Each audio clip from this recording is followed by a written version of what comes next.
Byl mlád a brzy se ženil, našel lásku svou, kterou miloval. Až jednou pohledl k nebi, jeho tvář se změnila. Tam mezi mráčky jeho láska k bohům uniká.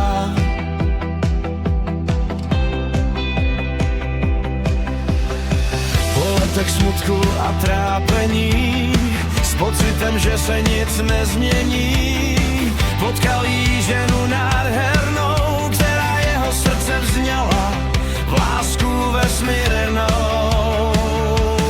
Je tak krásná, tělem i duší, usmívá se, i když dálí bouře zuří.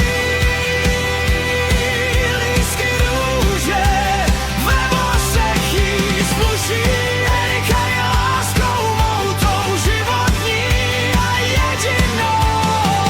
Je tak krásná, tělem i duší, mé srdce v těle mi buší. Erika je láskou mou.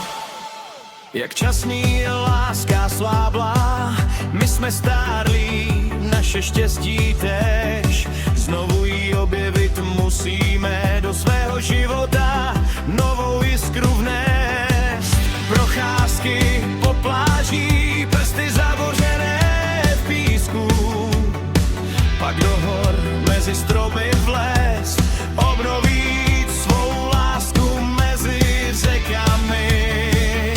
Je tak krásná, tělem i duší, usmívá se, i když dálí bouře zuří. Lístky růže ve vlasech jí sluší.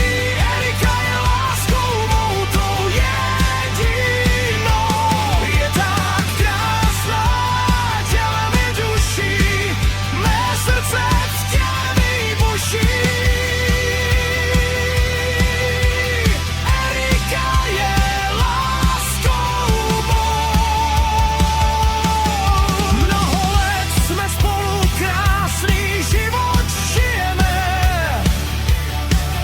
Máme radost našich dětí a dobrodružství s tím spojené. Život náš je plný květin, hor, pláží a modrého nebe. Sem tam mráček, které vždy slunce rozežene.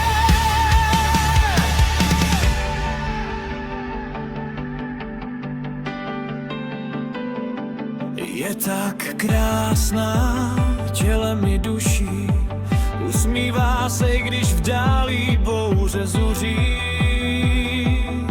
Lístky růže ve vlasech jí sluší.